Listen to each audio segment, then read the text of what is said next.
매일 뉴스를 통해 흘러나오는 끔찍하고 잔인한 범죄들. 잔잔했던 우리의 일상을 위협할 뿐 아니라 그 범죄로 인해 누군가는 귀중한 생명을 잃을 수도 있습니다. 나와 먼 이야기일 뿐이라고 흘려넘기기엔 범죄 유형과 형태는 점점 더 다양해져 가고 그 수법 또한 교묘해져 가고 있죠. 완전 범죄는 이게 밝혀지지 않으면은 이게 완전 범죄잖아요. 근데 그게 언제 어떻게 이게 발견이 될지는 아무도 모르는 거라고. 점점 지능화되는 범죄 수법에 대응하기 위한 필수 항목인 과학 수사의 중요성이 커져가면서 법과학 기술도 빠르게 발전해가고 있습니다. 최근에 이제 새로 발전한 과학수사 기법을 이용해서 해결을 했고, 대표적인 게 이제 화성 연쇄 살인 사건인데, 최초의 과학 수사 기술인 지문 분석을 기반으로 개인 식별 분야 기술이 크게 발전하면서 우리나라 살인 사건의 검거율은 약 97%로 높아졌습니다. 그 당시에는 발견할 수 없었던 그러한 성분을 과학이 점점 더 발달함으로써 아주 그 미세한 부분에서도 그러한 증거를 갖다 찾아낼 수 있는 확률이 높아지거든요. 최근엔 디지털 범죄에 대응하기 위한 다양한 수사 기법도 개발되고 있죠. 위험으로부터 우리를 안전하게 지켜주고 진실을 밝히기 위해 노력하는 사람들. 그리고 나날이 발전해가는 과학 수사 기술에 대해 알아봅니다.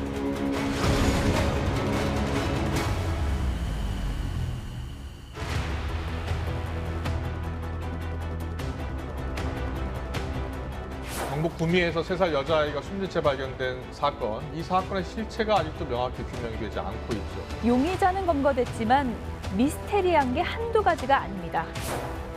우리 주변에선 매일 수많은 사건, 사고들이 발생하고 있습니다. 사회가 변하고 범죄의 양상도 다양해지면서 과학수사는 범죄의 인과관계를 밝히는 데 그치지 않고 범인 색출을 목표로 하기 시작했는데요.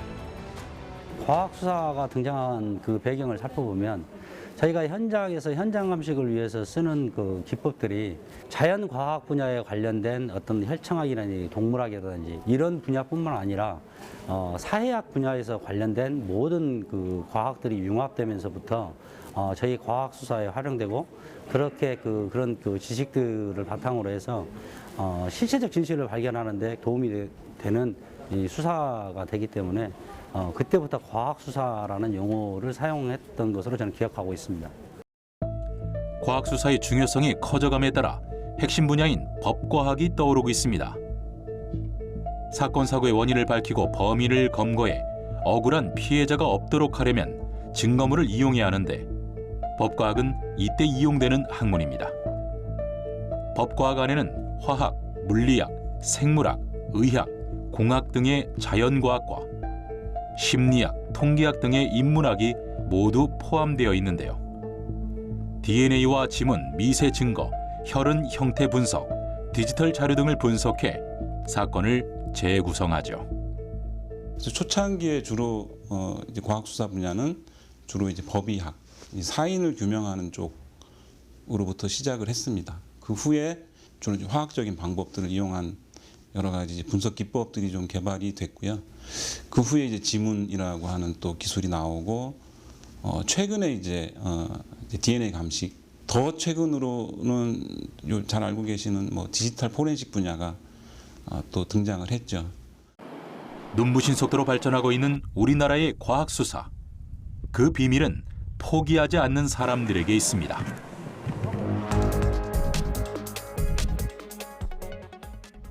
수사경찰 전문가를 양성하는 국내 유일의 수사 전문 교육기관. 과학수사 발전을 위한 전문가를 선발하고 교육을 진행하고 있는데요. 이뿐만 아니라 과학수사에 필요한 도구와 최신 장비를 도입하고 개발하는 역할도 하고 있습니다. 첫 번째, 반드시 현장에서 눈에 보이는 지문이 있으면 반드시 사진 촬영한다. 비파괴적인 방법을 이용해서 지문을 뜰 수 있으면 반드시 비파괴적인 방법이 어떤 것이 있는지를 찾아서 활용을 한다. 두 번째, 흔적이 있다, 흔적 증거가 보인다 라고 했을 때는 터칭 기법으로 지문의 위치가 어디 있는지를 찾아낸다. 오케이? 실제 사건 현장에서 활약하게 될 수사관들이 과학 수사를 어떻게 진행해야 하는지 기본부터 꼼꼼하게 배우고 있는데요. 사실 현장 나갈 때마다 다 다양한 현장이니까 그거에 대해서 좀 당황하고 할 수 있는데 이번 교육을 통해서 각 전국 청에서 과학수사 담당자들이 왔잖아요.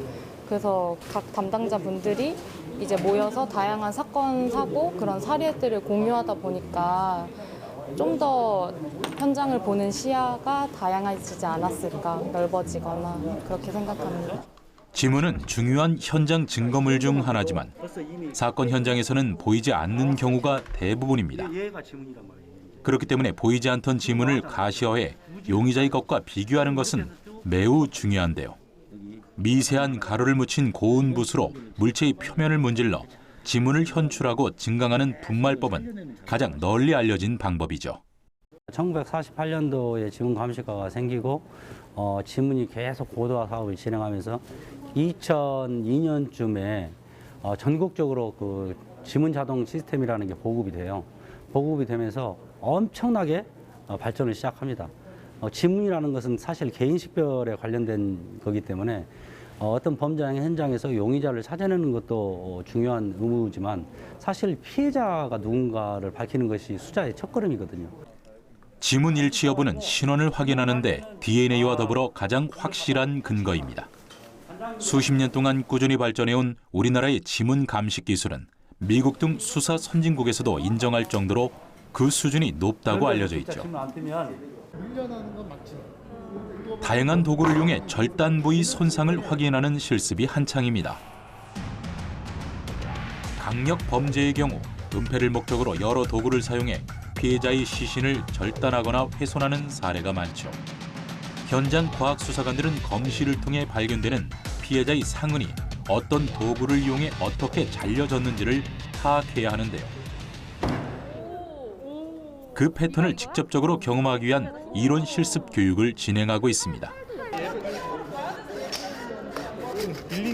시중에서 쉽게 구입할 수 있는 돼지발을 이용해 여러 도구에 의한 손상 단면을 확인하고 있는데요.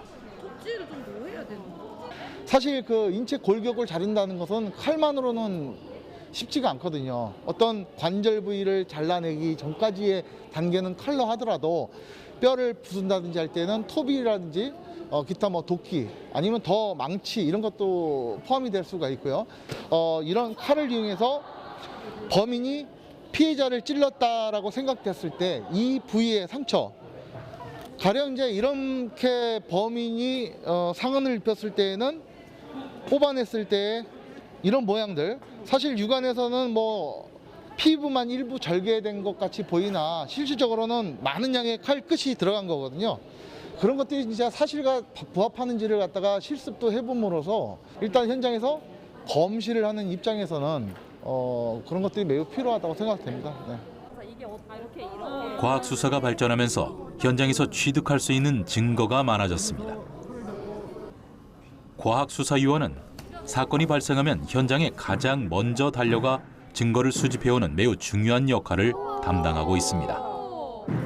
과학수사가 발전하면서 우리가 그 현장에서 취득할 수 있는 증거가 점점 더 많아졌다고 할 수 있습니다. 그러나 최근에는 생체적 증거와 관련해서 지문뿐만 아니라 DNA 그 외에도 사람의 어떤 신체 각 부분에서 채취할 수 있는 많은 부분들이 있을 수 있습니다.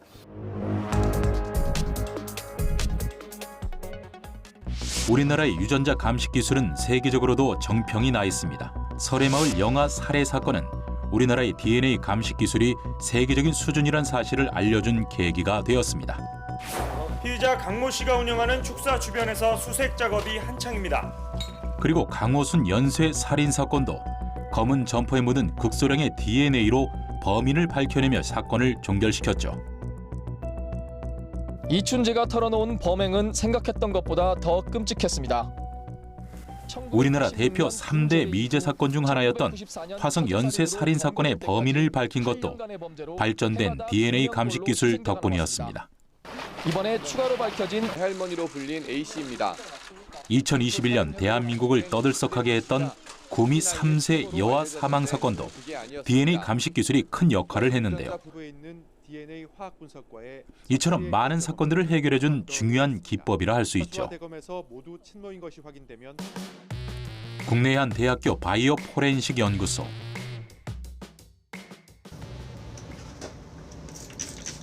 이곳에서는 DNA 감식과 지문 분석, 그리고 혈흔 형태 분석과 같은 분야의 연구를 수행하고 있는데요. DNA 감식의 목적은 신원을 파악하고 개인을 식별하는 겁니다. 범죄 현장에서 모은 수많은 증거물들, 혈액이나 체액, 타액, 모발 등의 여러 생체 시료를 분석해 피해자나 용의자와의 일치 여부를 판단하고 신원을 확인하는 겁니다.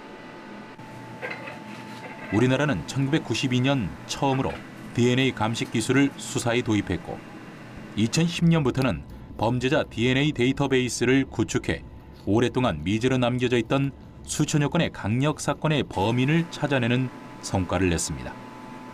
그리고 지금도 새로운 기술이 계속 도입되고 있어 발전은 현재 진행형이죠. 현장에서 이제 혈흔이 발견이 되면은 그걸 면봉으로 일단 이렇게 문질러 가지고 채취를 합니다. 그래서 그걸 한번 이렇게 말린 다음에 그 면봉을 DNA 추출을 위해서 제가 금방 잘라서 튜브에 넣는 것을 했고요.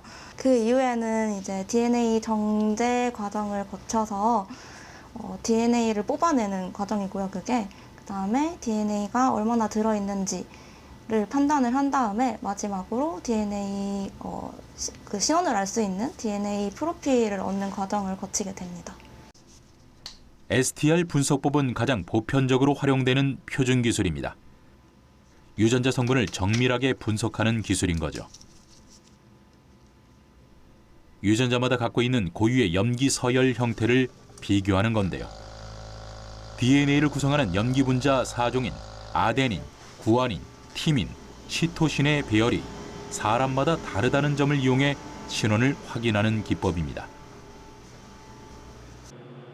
STR 마커는 개인별로 다양하게 나타나기 때문에 일종의 프로필처럼 이용되죠. 높은 식별률과 분석 능력을 갖춰 범죄 현장 등에 널리 사용되고 있는데요. 용의자와의 일치 여부를 확인해 범인을 검거하거나 반대로 수사에서 배제하는 역할도 합니다. 화성 연쇄살인 사건의 진범 이춘재도 증거물에 남았던 DNA와 이춘재의 STR을 대조하는 방식으로 찾아냈죠. 또 STR은 대형 재해가 발생했을 때 신원 확인 방법으로도 이용되는데요. 표준화 과정을 거쳐 개인 식별법으로 정착해 친자를 확인하는 데도 널리 이용되고 있습니다. 지금 이 방에서 이루어지는 과정은 이제 추출한 DNA가 얼마나 들어있는지를 알아보기 위한 실험을 하기 위한 방입니다. 그 STR 분석을 위해서 DNA 양이 적절한 것이 가장 좋습니다. 그래서 DNA 양이 너무 많게 되면 오히려 더 많은 형광 신호를 읽게 돼가지고 프로필을 해석하는 데 어려움을 줄 수 있고요. 만약에 또 DNA가 적게 되면 프로필이 완전하게 나오지 않기 때문에 신원 확인에 어려움이 있습니다. 그래서 DNA 양을 적절하게 맞추기 위해서 이 실험을 하는 것입니다. 지금은 세계 표준이 된 기술이지만 DNA 감식 기술이 발달하지 않았던 과거엔 어려웠던 일이죠. 종이컵이나 휴지 등에 남아있던 소량의 유전자 정보만으로도 사건의 범인을 찾을 수 있고 혈연 관계를 증명해낼 수도 있습니다. 지금은 어떻게 가능해진 걸까요? 인간을 포함해서 모든 생명체는 그 DNA라는 걸 가지고 있습니다. DNA는 한마디로 얘기하면 우리가 이제 생명의 설계도라고 얘기를 하는데요. 우리가 모든 정보가 그 DNA 속에 들어 있습니다. 그런 그 DNA 상에 있는 어떤 차이를 이용을 해서 우리가 이제 과학수사 분야에서 이제 개인을 식별하는데 이제 활용을 이제 하게 됐는데요. 우리가 표준 기술이라고 하는 것은 STR 이제 분석이라고 합니다. 짧은 어떤 단위가 이제 반복이 되는 부분이 있는데 그 반복되는 횟수가 이제 사람마다 다르다는 것을 우리가 이제 연구를 통해서 알게 됐고요. 그거를 이제 분석을 해서 이제 사람 식별하게 되는 활용을 하고 있습니다. 유전자 감식 결과는 정확도가 굉장히 높아 법정에서도 식별력과 증명력을 인정받고 있죠. 이 기술로 오래된 사건도 해결해냈고 더 많은 것들을 해낼 수 있을 거라 기대되고 있습니다. 생명과학 기술과 인공지능 기술 등을 활용해서 범인을 추정할 수 있는 정보를 얻기 위한 연구도 진행되고 있는데요. 대표적으로는 몇 가지 정도의 기술이 있는데 혹시 이 사람이 어느 인종인지 겉으로 보이는 특징들, 피부색이라든가 눈동자색 이런 정보들, 그러니까 후성 유전학이라고 하는 또 분야가 최근에 많이 발전했는데 범인이 그 범행 당시에 몇 살이었는지, 그 사람의 생활 습성에 대한 정보도 일부는 얻을 수 있습니다. 예를 들면 음주에 대한 거라든가 흡연이라든가 이렇게 압축된 용의자에 대해서는 그러니까 이제 표준 기술인 STR 분석을 통해서 진짜 일치하는지를 확인할 수 있습니다. 최근에는 마이크로바이옴이라는 미생물 분석을 통해 비슷한 인종의 조상 정보와 사는 지역, 환경 등을 구별해서 용의자를 추정하는 데 활용하고요. 반려동물의 털이나 타액 등 생명체 유전자가 증거물로 활용되는 경우도 있습니다.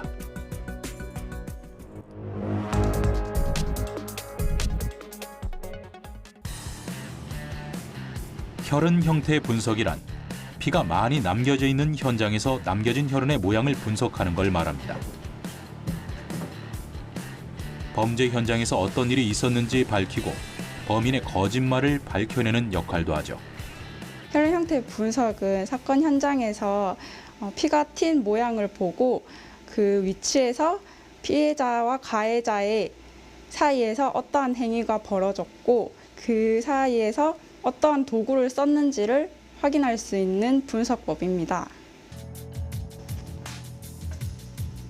분석 방법은 인공혈액에 충격을 가하는 방식을 사용합니다.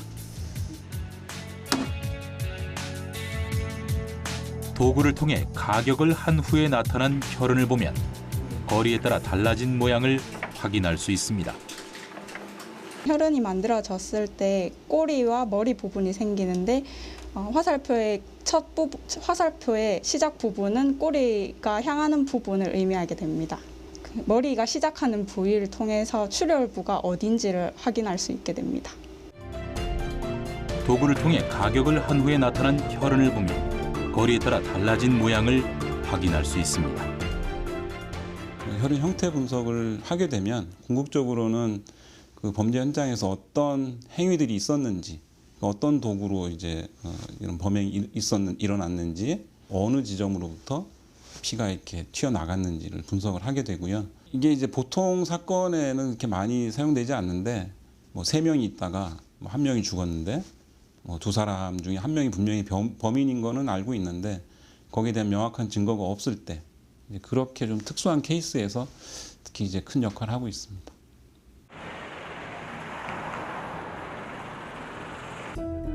DNA 감식 기술은 범죄 현장을 넘어 우리 일상으로도 가까이 다가오고 있습니다. 범죄 사건을 해결하는 DNA 감식 기술을 일반화해 미아 찾기나 남북 이산 가족 찾기, 6.25 전사자 유가족 찾기 등에 활용하고 있는데요. 저희가 이제 최근에도 200년 된 그 유골에서도 검사에 성공을 했기 때문에 지금 이제 많이 이제 산업화가 되고 도시화되면서 개발이 이루어지고 있기 때문에 개발 도중에 이런 유골이 나오면 어느 분의 유골인지 모르잖아요. 그러면 자식들은 갑자기 그 묘가 없어지고 이렇게 해서 분쟁이 많습니다.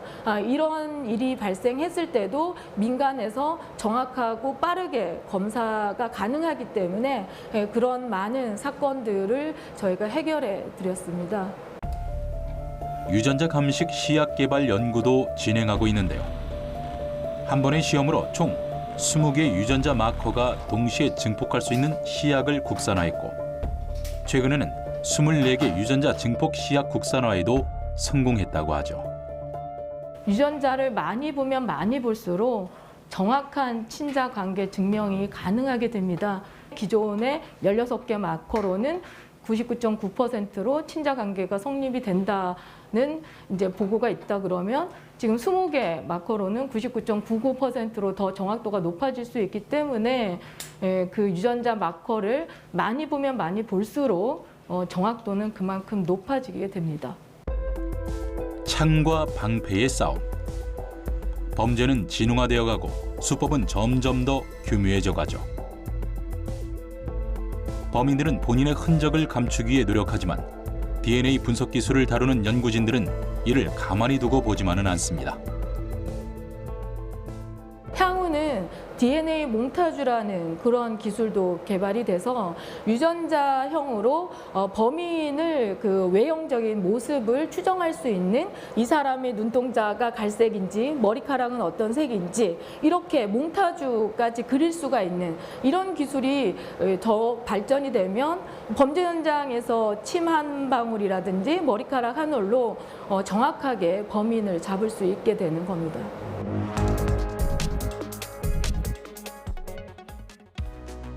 DNA 감식 기술의 발달로 많은 범인을 잡았고 진실을 밝혀냈죠. 하지만 만약 현장에서 유전자를 발견할 수 없다면 어떨까요?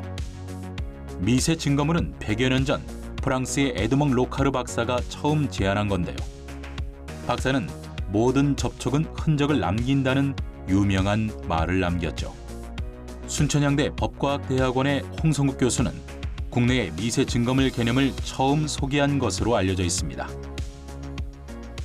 예를 들어서 이제 범인이 어떤 증거물을 남겼는데 눈에 보인다, 크기가 있다, 그러면 이제 이런 것들은 우리 흔히 증거물이라고 그러잖아요. 그런데 이제 그런 것만 증거물이 되는 건 아니고 크기가 너무 작아가지고 실제로 존재는 하는데 현미경으로 보아야만 보일 정도로 작은 것들이 있을 수가 있죠. 이런 것들을 미세 증거물이라고 하는 것이고 피해자는 현장에 붙어 있는 미세 증거물하고 용의자가 갖고 있는 것하고 동일한지 여부를 대조해가지고 이때는 물론 화학적인 방법, 광학적인 방법 모두 동원이 됩니다.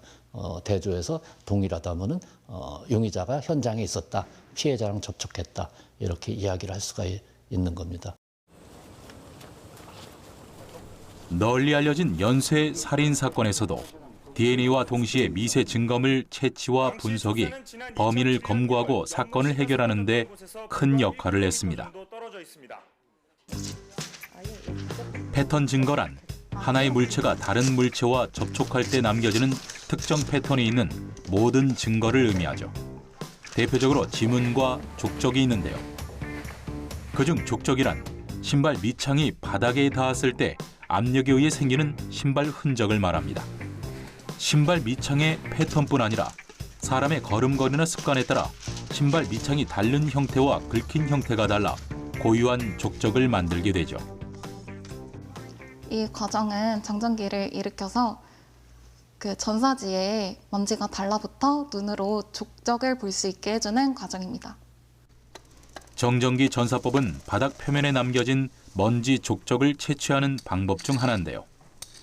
먼지 족적 위에 특수한 필름을 덮고 고전압 장치로 정전기를 발생시킵니다. 그리고 바닥 표면과 먼지 사이의 정전기보다 강한 정전기에 의해 먼지 족적이 접촉한 필름면에 달라붙어 먼지 족적이 필름으로 옮겨지는 거죠. 족적은 대단히 중요한 수사 수단 중 하나입니다. 족적의 패턴을 비교해 용의자를 수사 대상에 포함시킬 수도 제외시킬 수도 있기 때문이죠. 검은 옷이나 표면에 혈흔이 묻으면 육안으로는 식별이 어려워 강한 형광을 띠고 반응의 감도를 높이는 혈액 증강 시약이 필요한데요. 네, 우선 이렇게 어두운 표면에 남은 혈액은 눈으로 관찰하기가 어렵고 또 기존에 있던 어떤 시약으로도 이 혈액을 증강할 수가 없었습니다. 그런데 이제 저희가 만든 AHP를 사용하면 이 혈액에서 형광 반응이 나타나서 눈으로 볼 수 있게 됩니다. 순천향대 연구팀은 어두운 표면에서 혈흔을 식별해내는 시약을 자체 개발했습니다. 범죄 현장에서 비다공성 표면에 유리된 혈흔 족적을 증강하기 위해 주로 단백질 시약을 적용하는데요. 밝은 색상의 표면에 유리된 혈흔 족적을 증강하는 기존의 시약은 그 종류가 다양하지만 어두운 색상의 표면에 유리된 혈흔 족적을 증강하는 시약은 종류가 한정되어 있습니다. 순천향대 연구팀은 한계를 극복하고 더 정확한 분석을 위한 기술 개발을 위해 노력하고 있습니다. 또 다른 패턴 증거 중 하나인 지문은 채취하는 방법이 다양한데요. 일상에서 우리는 다양한 물질을 만지며 생활하게 됩니다. 그중엔 감열지도 포함되어 있죠. 감열지는 팩스지나 영수증, 은행 대기표, 입장권 등 일상생활에서 널리 사용되고 있습니다. 범죄와 관련된 현장에서도 쉽게 발견될 수 있다는 거죠.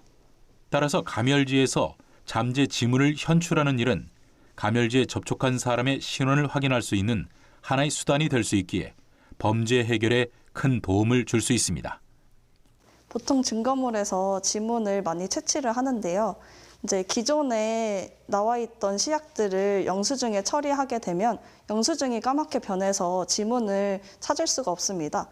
따라서 지금 사용하는 시약은 까맣게 변하는 것을 단점으로 보완을 해서 지문을 볼 수 있도록 합니다. 감열지는 류코 염료를 포함하고 있어 열을 가하거나 유기용매에 노출되는 경우 무색의 류코 염료가 산화되어 검게 발색하게 됩니다. 하지만 과학수사에서 일반적으로 사용하는 지문 증강 시약은 유기용매를 사용하기 때문에 일반적인 방법으로는 잠재 지문 현출이 어렵다는 문제가 있죠. 이 문제를 극복하고 감열지에 남겨진 잠재 지문을 현출하기 위해서는 감열지 전용 시약을 사용해야 하는데요. 대학 연구팀은 다양한 연구를 진행해온 끝에 감열지 전용 시약을 개발했습니다. 검체의 특성에 맞는 적절한 기법을 적용하는 것이 더 좋은 효과를 나타낼 수 있다는 걸 밝혀낸 거죠. 지문을 유리하고 바로 현출했을 때는 지문의 융선이 흐리게 나타나지만 유리한 지 1시간이 지난 후부터는 개인 식별이 가능할 정도의 선명한 지문이 관찰됩니다. 유전자는 이제 우리 머리서부터 발끝까지 모두 동일해요. 따라서 이제 현장에 유전자가 남았다 그러면은 범인의 어디가 머리끝이 닿았는지 손끝이 닿았는지 발끝이 닿았는지 알 수가 없는 것인데 알다시피 이제 우리 의복은 모자서부터 양말까지 다 성분들이 다르거든요. 그러면은 그런 섬유나 페인트 이런 그 부위마다 성분이 다른 걸 이용하면은 사건 당시에 어느 부분이 접촉했구나라는 걸 알아낼 수가 있기 때문에 현장에서 어떤 일이 일어났는지 재구성하는 데 굉장히 도움이 되는 거죠.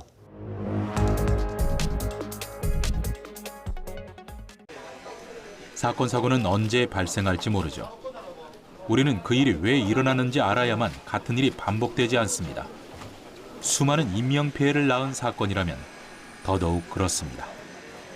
법공학 분야는 대형 사고를 예방하기 위해 반드시 필요한 기술인데요.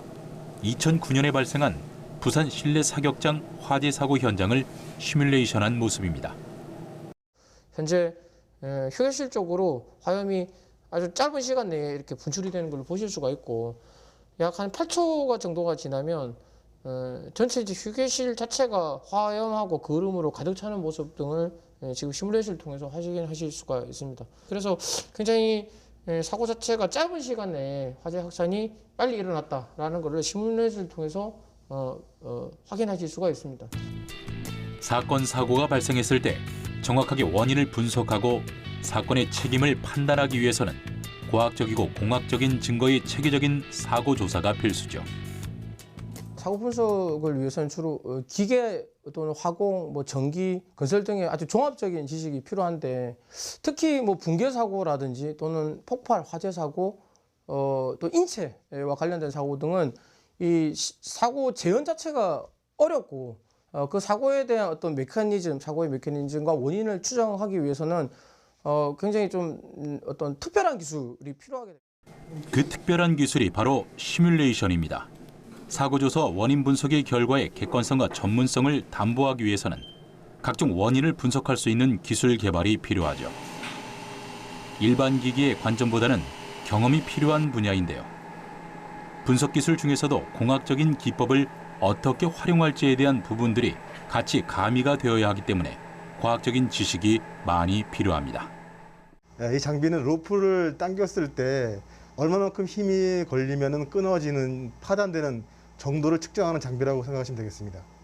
사고 분석을 위해서는 주로 기계, 화학공학, 전기, 건설 등 종합적인 지식이 필요한데요. 붕괴 사고나 화재와 같은 대형 사고에만 시뮬레이션이 적용되는 건 아닙니다. 만능 재료 시험기는 로프나 금속의 강도를 측정하는 물리적 측정 장비인데요. 이 실험의 목적은 또 다릅니다. 목을 매서 사망하는 그런 사고들이 많이 발생을 하는데 그런 사고들이 타살인지 자살인지를 밝혀내기 위해서는 실제 그 이 끈이 사람 몸무게를 견딜 수 있는지에 대한 어떤 강도 평가가 필요합니다. 그래서 이 강도를 평가함으로써 사람 몸무게라든지 이런 부분들을 비교해서 이게 타살이나 자살이 가능한지 여부를 판단하기 위해서 실험을 진행하였습니다. 김의수 소장은 국립과학수사연구원 안전실장으로 재직하면서 수많은 화재, 폭발, 붕괴 등의 사고 현장을 조사한 경험이 있는데요. 이를 바탕으로 현재는 과학적이고 공학적인 사고 원인 조사 기법 개발과 예방 시스템 연구에 매진하고 있죠. 우리 주변에서 일어날 수 있는 아주 작은 사건들까지도 허투루 지나치지 않습니다. 사고가 발생하는 원인은 무한하고 귀한 생명을 지키기 위해서는 모든 경우의 수를 생각해 봐야죠. 전기밥솥이 화재 사고가 나서 저희한테 이제 의뢰가 되어 왔는데 이게 밥솥 자체가 원래 제작상의 문제인지 아니면 사용상의 문제인지를 파악하기 위해서 일단 분해 검사를 지금 현재 진행하고 있습니다. 지금 보시면 이제 이렇게 현재 이제 콘넥트 부분에서 주로 화재가 발생해서 진화가 된 모습을 보실 수가 있는데 이게 이제 외부에서 어떻게 일부러 임의적으로 실제로 불을 붙인 것인지 아니면 전기적인 원인에 의해서 내부에서 화재가 발생해서 나온 것인지 이런 것들을 통해서 제작상의 문제가 있는지를 보실 수가 있고 또한 이제 여러 가지 전기 어떤 전류라든지 저항이라든지 이런 것들을 찍어봄으로써 제품 자체에 원래 문제가 있었는지 이런 부분들을 판단하실 수가 있습니다. 어떠한 사건 현장이든 원인을 분석하기 위해선 현장 조사가 철저하게 이루어져야 합니다. 먼저 현장 상황이 어떤지를 분석하고 거기에 일정 이상의 대상물이 확정되면 그 대상물이 원인에 있어서 어떠한 영향을 끼쳤는지를 분석하게 되죠. 특히 이제 수치 해석이라고 하는 공학적 방법을 이용한 시뮬레이션의 경우는 사건 재구성뿐만 아니라 해석을 하는 데 있어서 이 객관성과 전문성 자체가 원래 답보되어 있는 부분이기 때문에 훨씬 과학적인 측면에서도 그 신뢰성을 답보할 수 있기 때문에 많이 최근에 와서 활용이 되고 있고 또한 판결에 있어서도 많이 인용이 되고 있다고 볼 수가 있습니다. 이 계측기들은 현장 상황이 어떤지를 파악하기 위한 기본 환경 측정 기구들입니다. 대상물이 직접적으로 사고에 어떤 정도의 영향을 미쳤는지를 판단하고 평가를 하게 되는데요. 평가들을 종합해 사고 원인이 무엇인지를 판단하는 데 유용하게 사용되고 있죠.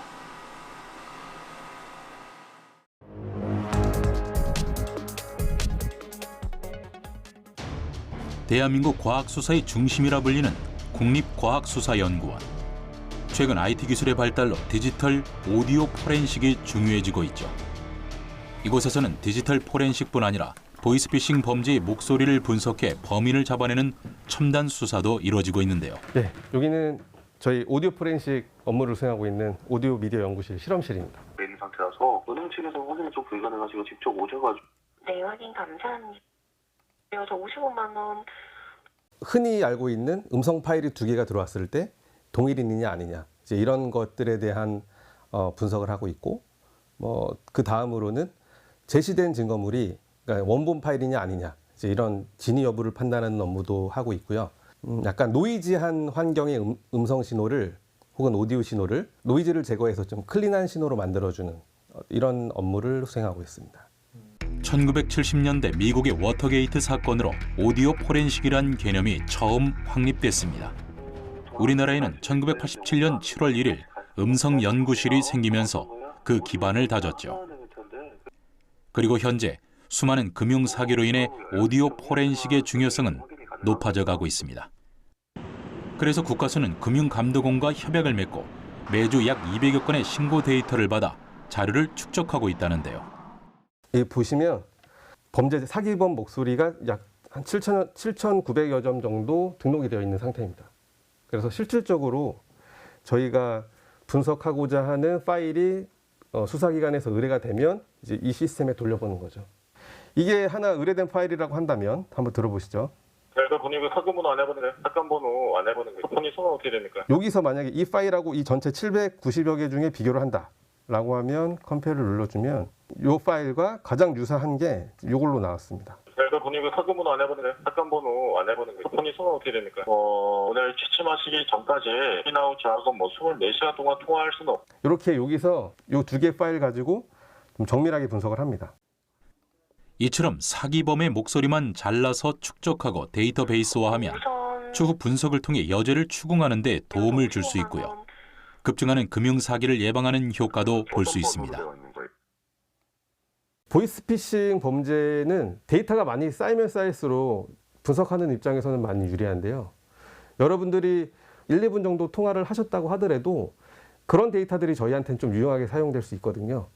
그렇기 때문에 꼭 금융감독원에 신고를 하셔서 저희 보이스피싱 분석에 도움이 될 수 있도록 적극 신고 부탁드리겠습니다. 피해자들의 실명과 함께 낯뜨거운 영상물이 쉴 새 없이 올라옵니다. 최근 큰 논란이 되고 있는 디지털 성범죄 N번방 사건. 하지만 유사 N번방 범죄가 끊임없이 발생하고 있는데요. 디지털 성범죄 수사에 디지털 포렌식이 큰 역할을 하고 있습니다. N번방 관련된 분석도 했는데요. 클라우드에 그런 자료들이 업로드가 되어 있고 실제로 이 사용자들이 클라우드로부터 해당 불법 자료들을 다운을 받았는지에 대한 의뢰사항이 있어서 그런 부분들을 분석한 사례가 있습니다. 디지털 포렌식은 디지털 기기에서 데이터들을 복구하거나 기록을 분석해 의미 있는 내용을 밝혀내는 작업을 말하는데요. 수사의 영역뿐만 아니라 일상에서도 디지털 포렌식이 많이 이용되고 있습니다. 앞으로 디지털 기기는 더욱 다양한 형태로 진화해 갈 것이고 개인정보가 저장된 영역의 보안은 더욱 강화될 것입니다. 국가수에서는 진화하는 디지털 범죄에 대응하기 위해 다양한 준비를 하고 있는데요. 디지털 증거물에 대한 위조와 변조를 막기 위해 디지털 증거물 인증 서비스를 도입해 운영하고 있습니다. 최근 들어서 포토샵이라든지 일련의 이미지 편집 프로그램이나 동영상 편집 프로그램을 통해서 비전문가도 거기에 대한 편집을 할 수 있고 그러다 보니까 법정에 가서 이 증거물이 유효한 증거물인지 그 증명력을 확보하는 그것을 이제 수사기관이나 피해자나 이런 사람들이 직접 해야 되는 그런 불편함이 있을 수 있어서 디지털 증거물 인증 시스템을 만들고 그 증거물이 체증되는 그러니까 이제 수집되는 단계부터 그 관리해서 나중에 법정에 제출될 때 그 인증서를 발급하는 그런 일련의 서비스를 얘기하고 있습니다. 현재 해당 시스템은 중앙선관위, 국정원이나 수사기관 등에서 증거를 수집하기 위해 사용하고 있고 저작권을 밝혀내는 데도 유용하게 활용되고 있습니다.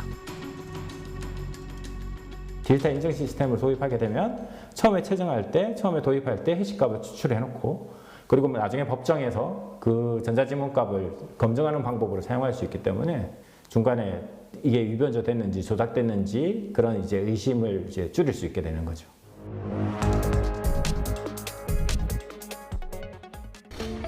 이처럼 국가수는 늘어나는 다양한 범죄 유형에 따라 끊임없이 연구하며 새로운 기법을 만들어내는데요. 음주 대사체를 활용한 감정 기법도 그중 하나입니다. 소변과 혈액으로 사건 해결을 위한 골든타임을 늘릴 수 있게 된 건데요. 2017년 임상 시험을 한 후 2019년부터 도입됐습니다. 음주 대사체는 혈액에서 알코올보다 더 오래 남아 있습니다. 그러니까 알코올은 술이 깨는데 약 8시간 정도 걸리는데 음주 대사체는 소변에서 약 72시간 더 오래 남아 있습니다. 그래서 제일 많이 활용되는 것이 음주 뺑소니에서 가장 많이 활용이 되고요. 지능형 음주 범죄라고 저희가 이야기를 하는데 그런 거를 해결하기 위해서 시작하게 되었습니다. 각종 강력 성범죄에서도 이 감정 기법이 활용되고 있는데요. 국가수의 성범죄 사건 음주 대사체 감정 건수는 2018년 0건에서 2019년 1686건, 2020년 2308건으로 급증했습니다. 성범죄 피해자들이 사건이 일어나고 나서 12시간 이후에 신고를 하는 경우가 많습니다. 약 40% 정도가 술이 다 깨고 나서 신고를 합니다. 그렇게 되면은 혈액에서 알코올이 완전히 없어지기 때문에 사건 당시에 한거불능 상태를 입증할 수가 없습니다. 그럴 경우는 저희가 이제 더 오래 남아있는 음주 대사체를 확인함으로 해가지고 피해자들이 사건 당시에는 음주를 하였다는 것을 과학적으로 입증을 해줄 수가 있습니다.